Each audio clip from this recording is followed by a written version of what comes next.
ప్రేమించేటువంటి ప్రాణప్రియుడుగా,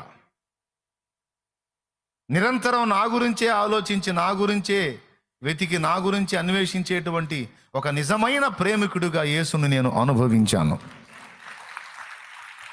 ఆయన స్నేహితుడుగా కనపడ్డాడు. ఎప్పుడు నా స్నేహాన్ని కాంక్షిస్తాడు. My best friend.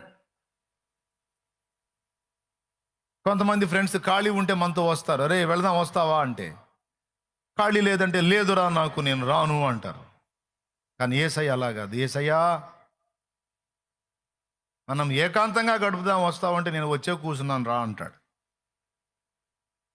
నేను ఆల్రెడీ అక్కడే ఉన్నాను రా, నీకోసమే ఉన్నాను నేను. నువ్వు వాడికన్నా ఫ్రెండ్కి ఫోన్ చేయి, వస్తావా నువ్వు అంటే వాడి ఖాళీ ఉంటే వస్తాడు. లేదురా నేను ఫలానా ఊర్లో ఉన్నాను అంటాడు. కానీ యేసయ్యకి ఫోన్ చేయి, యేసయ్య మనం ఏకాంతంగా కాసేపు ముచ్చటిద్దామనుకుంటున్నాం, కాసేపు నేను నీతో మాట్లాడాలనుకుంటున్నాను, కాసేపు గడుపుతావా నాతో అంటే, ఇప్పుడు బాబా నేను ఎప్పుడో వచ్చి కూర్చున్నాను రా అంటాడు.